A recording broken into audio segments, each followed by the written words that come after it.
ಎಲ್ರಿಗೂ ನಮಸ್ಕಾರ. ನಮ್ಮ ಚಾನಲ್ಗೆ ಮತ್ತೊಮ್ಮೆ ನಿಮಗೆ ಸ್ವಾಗತ. ಇವತ್ತು ನಾವು ಉತ್ತರ ಕರ್ನಾಟಕದಲ್ಲಿ ಮಾಡುವ ಹುರಕ್ಕಿ ಹೋಳಿಗೆನ ಯಾವ ರೀತಿ ಮಾಡೋದಂತ ತೋರಿಸ್ತೀನಿ. ಇಲ್ಲಿ ಯಾವುದೇ ರೀತಿಯ ಅವಲಕ್ಕಿ ಏನು ನಾನು ಇಲ್ಲಿ ಉಪಯೋಗಿಸಿಲ್ಲ. ಸಿಂಪಲ್ ಆಗಿ ಯಾವ ರೀತಿ ಅಕ್ಕಿ ಹಿಟ್ಟನ್ನ ಬಳಸ್ಕೊಂಡು ಹೋಳಿಗೆ ಮಾಡೋದನ್ನೋದನ್ನ ನಾನಿಲ್ಲಿ ತಿಳಿಸ್ಕೊಡ್ತೀನಿ. ಈ ಹುರಕ್ಕಿ ಮಾಡೋದಕ್ಕೆ ಮೇನ್ ಪದಾರ್ಥನ ಅಕ್ಕಿ ಹಿಟ್ಟು ಮತ್ತು ಇದು ಪುಟಾಣಿ ಹಿಟ್ಟು ಅಂದ್ರೆ ಹುರಗಡ್ಲಿ ಹಿಟ್ಟು. ಇವೆರಡರಿಂದ ನಾವಿವತ್ತು ಹುರಕ್ಕಿ ಹೋಳಿಗೆನ ಮಾಡೋಣಂತ. ಬರ್ರಿ ಇವಾಗ ಸ್ಟಾರ್ಟ್ ಮಾಡೋಣ. ಮೊದ್ಲಿಗೆ ನಾನು ಇಲ್ಲಿ ಅಕ್ಕಿ ಹಿಟ್ಟನ್ನ ಒಂದು ಪಾತ್ರೆಗೆ ಹಾಕೋತಾ ಇದ್ದೀನಿ. ಈ ಕಪ್ನ ಅಳತೆಯಲ್ಲಿ ನಾನು 4 ಕಪ್ನಷ್ಟು ಅಕ್ಕಿ ಹಿಟ್ಟನ್ನ ತಗೊಂಡಿದ್ದೀನಿ.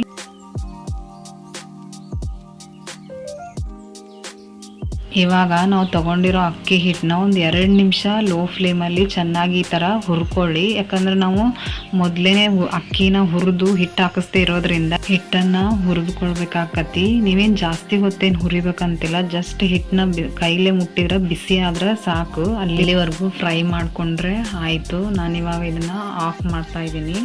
ಇವಾಗ ಇದನ್ನು ಸ್ವಲ್ಪ ತಣ್ಣಗಾಗೋದಕ್ಕೆ ಇಡೋಣ. ನಾನು ನೆಕ್ಸ್ಟ್ ಪುಟಾಣಿ ಹಿಟ್ಟನ್ನ ಯಾವ ರೀತಿ ತೊಗೋಬೇಕಂತ ಹೇಳ್ತೀನಿ. ಇಲ್ಲಿ 4 ಕಪ್ ಅಕ್ಕಿ ಹಿಟ್ಟಿಗೆ ನಾನಿಲ್ಲಿ 2 ಕಪ್ನಷ್ಟು ಪುಟಾಣಿ ಹಿಟ್ಟನ್ನ ತೊಗೊಂಡಿದ್ದೀನಿ. ಪುಟಾಣಿ ಹಿಟ್ಟು ಅಂದರೆ ಅದು ಹುರ್ಗಡ್ಲೆ ಹಿಟ್ಟು. ನೀವು ಇದನ್ನು ಯಾವುದೇ ರೀತಿ ಫ್ರೈ ಮಾಡ್ಬೇಕಂತಿಲ್ಲ, ಹಾಗೇನೂ ಹಾಕ್ಕೋಬೋದು. ಇವಾಗ ಇದು ತಣ್ಣಗಾಗಿದೆ. ನಾನು ಇವಾಗ ಪುಟಾಣಿ ಹಿಟ್ಟನ್ನ ಹಾಕ್ಕೋತೀನಿ. 2 ಕಪ್ನಷ್ಟು ಹಾಕ್ಕೋತಾ ಇದ್ದೀನಿ ಇಲ್ಲಿ. ಅಕ್ಕಿ ಹಿಟ್ಟು ಪುಟಾಣಿ ಹಿಟ್ಟು ಎರಡೂ ಹೊಂದ್ಕೋಬೇಕು. ಅಲ್ಲಿವರೆಗೂ ಇದನ್ನು ಒಂದು ಸ್ಪೂನ್ನ ಸಹಾಯದಿಂದ ಚೆನ್ನಾಗಿ ಎರಡೂ ಹೊಂದ್ಕೊಳ್ಳೋವರೆಗೂ ಮಿಕ್ಸ್ ಮಾಡಿಕೊಂಡ್ರೆ ಒಳಗೆ ತುಂಬ ಸೂಸ್ಲ ರೆಡಿ ಆಯಿತು. ಇವಾಗ ನಾನಿಲ್ಲಿ ಮೈದಾ ಹಿಟ್ಟನ್ನ ನಾದ್ಕೋತಾ ಇದ್ದೀನಿ. ಮೈದಾ ಹಿಟ್ಟನ್ನ ಯಾವುದೇ ರೀತಿ ನೀವು ಗಟ್ಟಿಯಾಗಿ ನಾದ್ಕೊಳಕ್ಕೆ ಹೋಗಬೇಡಿ. ಸ್ವಲ್ಪ ಹೋಳಿಗೆ ನಾವು ಮಾಡ್ತಿರೋದು ಒಬ್ಬಟ್ಟು ಆ ರೀತಿ ಇದ್ದರೆ ಸಾಕು. ಇವಾಗ ಸ್ವಲ್ಪ ಇದಕ್ಕೆ ಎಣ್ಣೆ ಹಚ್ಚಿ ಎತ್ತಿಡ್ತೀನಿ. ಒಂದು 5 ನಿಮಿಷ ಎತ್ತಿಟ್ರೆ ಸಾಕು. ನಾನು ಯಾವ ಕಪ್ಪಲ್ಲಿ ಹಿಟ್ಟೆಲ್ಲ ತೊಗೊಂಡಿದ್ನೋ ಅದೇ ಕಪ್ಪಲ್ಲಿ ಬೆಲ್ಲನೂ ತೊಗೊಂಡಿದ್ದೀನಿ. ಬೆಲ್ಲನ ನಾನು ಈ ಕಪ್ನ ಅಳತೆಯಲ್ಲಿ 4 ಕಪ್ನಷ್ಟು ಹಾಕ್ಕೊಂಡಿದ್ದೀನಿ. ನೀವು ಜಾಸ್ತಿ ಸಿಹಿ ಇಷ್ಟಪಡೋರಾದರೆ ಜಾಸ್ತಿ ಬೆಲ್ಲನೂ ನೀವು ಹಾಕ್ಕೋಬೋದು. 4 ಕಪ್ ಬೆಲ್ಲಕ್ಕೆ 1 ಕಪ್ನಷ್ಟು ನೀರು ಹಾಕಿ ಬೆಲ್ಲ ಕರಗೋವರೆಗೂ ಕುದಿಸಿದ್ರೆ ಸಾಕು. ಯಾವುದೇ ರೀತಿ ಪಾಕ ಆಗಲಿ ಏನು ತೆಗಿಬೇಕಂತಿಲ್ಲ ಈ ಹೋಳಿಗೆಗೆ. ಬೆಲ್ಲ ಕರಗಿದ ಕೂಡಲೇ ಈ ರೀತಿ ನೀವು ಸೋಸ್ಕೋಬೇಕಾಗತ್ತೆ. ಯಾಕಂದರೆ ಬೆಲ್ಲದಲ್ಲಿ ಒಂದೊಂದ್ಸಲ ಕಲ್ಲೆಲ್ಲ ಇರೋದ್ರಿಂದ ನೀವು ಆದಷ್ಟು ಸೋಸ್ಕೊಂಡು ತಗೊಳ್ಳಿ. ನಾನು ಇಲ್ಲಿ ಸೋಸ್ಕೋತಾ ಇದ್ದೀನಿ.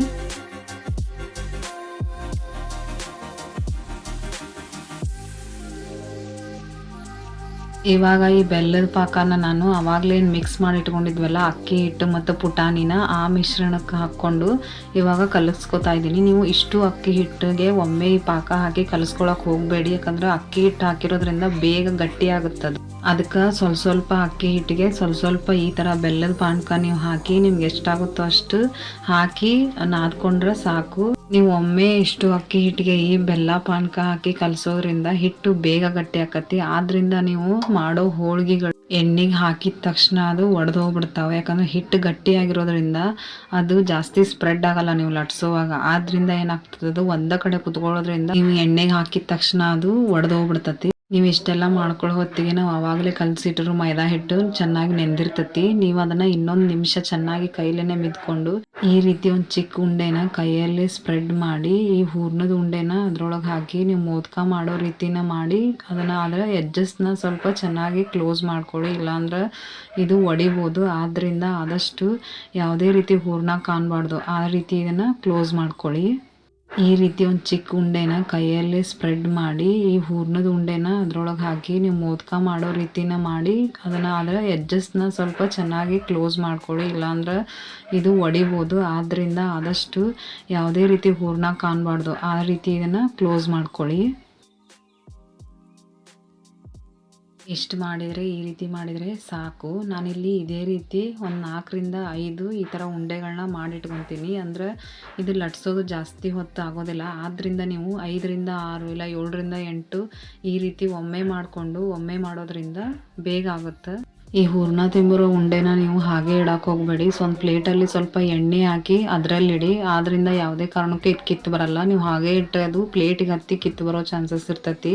ನಾನಿವಾಗ ಅದರಲ್ಲಿರೋ ಒಂದು ಉಂಡೆನ ತಗೊಂಡು ಈ ರೀತಿ ಜಸ್ಟ್ ಸೆಂಟ್ರ್ ಇಟ್ಟು ಪ್ರೆಸ್ ಮಾಡ್ತೀನಿ ಅಷ್ಟೇ. ನೀವು ಜಾಸ್ತಿ ಏನು ಇದಕ್ಕೆ ಪ್ರೆಷರ್ ಹಾಕಿ ಲಟ್ಟಿಸ್ಬೇಕಂತೇನಿಲ್ಲ. ನೀವು ರೌಂಡ್ ಶೇಪಲ್ಲಾದರೂ ಲಟ್ಟಿಸ್ಕೋಬೋದು, ಇಲ್ಲ ಓವಲ್ ಶೇಪಲ್ಲಾದರೂ ಲಟ್ಟಿಸ್ಬೋದು. ಆಲ್ಮೋಸ್ಟ್ ಹುರಕ್ಕಿ ಹೋಳಿಗೆ ಸ್ವಲ್ಪ ಓವಲ್ ಶೇಪಲ್ಲೇ ಇರೋದ್ರಿಂದ ನಾನು ಅದೇ ರೀತಿ ಲಟ್ಟಿಸ್ಕೊಂಡಿದ್ದೀನಿ. ಇವಾಗ ಕಾದಿರೋ ಎಣ್ಣೆಗೆ ಒಂದೊಂದೇ ಹೋಳಿಗೆನ ನಾನು ಬಿಡ್ತಾ ಇದ್ದೀನಿ. ಯಾವುದೇ ಕಾರಣಕ್ಕೂ ಮಧ್ಯದಲ್ಲಿ ಸ್ಪೂನ್ ಹಾಕಕ್ಕೆ ಹೋಗಬೇಡಿ. ಅದೇ ಚೆನ್ನಾಗಿ ಫ್ರೈ ಆದ ತಕ್ಷಣ ಈ ರೀತಿ ಮೇಲ್ಗಡೆ ಬರ್ತೈತಿ. ಅವಾಗ ನೀವು ಇದನ್ನು ತಿರುಗಿಸಿ ಹಾಕ್ಕೋಬೋದು. ಅಲ್ಲಿವರೆಗೂ ಏನು ಇದು ಮಾಡೋಕ್ಕೆ ಹೋಗಬೇಡಿ. ಎರಡೂ ಕಡೆ ಗೋಲ್ಡನ್ ಕಲರ್ ಬರೋವರೆಗೂ ನೀವು ಫ್ರೈ ಮಾಡಿಕೊಂಡ್ರೆ ಕ್ರಿಸ್ಪಿಯಾಗಿರೋ ಹುರಕ್ಕಿ ಹೋಳಿಗೆ ರೆಡಿ ಆಗ್ತಾವೆ. ಖಂಡಿತವಾಗ್ಲೂ ದೀಪಾವಳಿಗೆ ಈ ರೀತಿ ಸ್ವೀಟ್ನ ನೀವು ನಿಮ್ಮ ಮನೆಯಲ್ಲಿ ಮಾಡ್ಕೊಂಡು ತಿನ್ನಿ. ಉತ್ತರ ಕರ್ನಾಟಕದ ಕಡೆ ಹೋಳಿಗೆ ಕರ್ಜಿಕಾಯಿ ಇವಿಲ್ಲ ಅಂತಂದ್ರೆ ಯಾವುದೇ ಹಬ್ಬ ಕೂಡ ನಡೆಯೋದಿಲ್ಲ. ಇದೊಂದು ಸಾಂಪ್ರದಾಯಿಕ ಅಡುಗೆನೇ ಆಗ್ಬಿಟ್ಟೈತಿ. ಹಿರಿಯರೆಲ್ಲ ಮಾಡಿರೋದ್ರಿಂದ ಎಲ್ಲರೂ ಉತ್ತರ ಕರ್ನಾಟಕದವರು ಹಬ್ಬ ಬಂದರೆ ಸಾಕು ಕರ್ಜಿಕಾಯಿ ಮತ್ತು ಹೋಳಿಗೆನ ಮಾಡೇ ಮಾಡ್ತಾರೆ. ಆದ್ದರಿಂದ ಒಂದ್ಸಲ ನೀವು ಈ ರೀತಿ ಟ್ರೈ ಮಾಡಿ ಹೇಗೆ ಬಂತಂತ ಕಮೆಂಟ್ ಮಾಡಿ ಹೇಳಿ. ಇವಾಗ ಎಲ್ಲ ಹೋಳಿಗೆನೂ ಇದೇ ರೀತಿ ಕರ್ಕೊಂಡ್ರೆ ಮುಗೀತು. ಆದಷ್ಟು ಬ್ರೌನ್ ಕಲರ್ ಬರೋವರೆಗೂ ಫ್ರೈ ಮಾಡ್ಕೊರಿ, ಅಂದ್ರೆ ಚೆನ್ನಾಗಿರ್ತೈತಿ, ಕ್ರಿಸ್ಪಿಯಾಗಿರ್ತಾವೆ. ಇಲ್ಲಾಂದ್ರೆ ನೀವು ಸ್ವಲ್ಪ ಕಲರ್ ಚೇಂಜ್ ಆಗೋಕ್ಕಿಂತ ಮುಂಚೆ ತೆಗೆದುಬಿಟ್ರೆ ಸಾಫ್ಟ್ ಆಗ್ತಾವೆ. ಅವಾಗ ಟೇಸ್ಟ್ ತಿನ್ಲಿಕ್ಕೆ ಚೆನ್ನಾಗಿರಲ್ಲ. ಆದ್ದರಿಂದ ಆದಷ್ಟು ಈ ಥರ ಬ್ರೌನ್ ಕಲರ್ ಬರೋವರೆಗೂ ಫ್ರೈ ಮಾಡಿಕೊಂಡ್ರೆ ನಮ್ಮ ಉತ್ತರ ಕರ್ನಾಟಕದ ಸ್ಪೆಷಲ್ ಹುರಕ್ಕಿ ಹೋಳಿಗೆ ರೆಡಿ ಆಗ್ತಾವೆ. ಮನೇಲಿರೋ ಅಕ್ಕಿ ಹಿಟ್ಟನ್ನ ಬಳಸ್ಕೊಂಡು ಯಾವ ರೀತಿ ಸರಳವಾಗಿ ಮಾಡ್ಬೋದು ಅಂತ ನಾನು ನಿಮ್ಗೆ ತಿಳಿಸ್ಕೊಟ್ಟೇನಿ. ನೀವು ಮನೇಲಿರೋ ಅಕ್ಕಿ ಹಿಟ್ಟನ್ನ ಬಳಸ್ಕೊಂಡು ಒಂದ್ಸಲ ಈ ರೀತಿ ಟ್ರೈ ಮಾಡಿ. ಈ ಹೋಳಿಗೆನ ನೀವು ಹಾಗೆ ತಿನ್ನೋದಕ್ಕಿಂತ ಸ್ವಲ್ಪ ತುಪ್ಪ ಆಮೇಲೆ ಸುಡೋ ಹಾಲು ಹಾಕಿ ಚೆನ್ನಾಗಿ ಕಲಸಿ ತಿನ್ನೋದ್ರಿಂದ ಇನ್ನೂ ಟೇಸ್ಟ್ ಡಬಲ್ ಆಗ್ತತಿ. ಅಷ್ಟು ಸೂಪರಾಗಿರ್ತಾವೆ ಇವು ತಿನ್ನೋದಕ್ಕೆ. ಒಂದ್ಸಲ ಆ ರೀತಿ ತಿಂದು ನೋಡಿ. ಇವಾಗ ನಾನು ಎಲ್ಲ ಹೋಳಿಗೆನೂ ಇದೇ ರೀತಿ ಲಟ್ಟಿಸ್ಕೊಂಡು ಕರ್ಕೊಂಡು ಎತ್ತಿಟ್ಕೊತಾ ಇದ್ದೀನಿ. ನೀವು ನೋಡ್ತಿರ್ಬೋದು ಕೇವಲ 4 ಕಪ್ಪು ಅಕ್ಕಿ ಹಿಟ್ಟಲ್ಲಿ ಮತ್ತು 2 ಕಪ್ ಪುಟಾಣಿ ಹಿಟ್ಟಲ್ಲಿ ನಾನು ಇಷ್ಟೊಂದು ಹೋಳಿಗೆನ ರೆಡಿ ಮಾಡಿದ್ದೀನಿ. ನೀವು ಈ ರೀತಿ ಈ ದೀಪಾವಳಿಗೆ ಟ್ರೈ ಮಾಡಿ ನೋಡಿ, ಚೆನ್ನಾಗಿರ್ತತಿ. ವಿಡಿಯೋ ಏನಾದರೂ ಇಷ್ಟ ಆದರೆ ಒಂದು ಲೈಕ್ ಮಾಡಿ, ಶೇರ್ ಮಾಡಿ. ನೀವೇನಾದರೂ ಫಸ್ಟ್ ಟೈಮ್ ನಮ್ಮ ಚಾನಲ್ಗೆ ವಿಸಿಟ್ ಮಾಡಿದರೆ ದಯವಿಟ್ಟು ಸಬ್ಸ್ಕ್ರೈಬ್ ಮಾಡಿಕೊಂಡು ನೋಡಿ.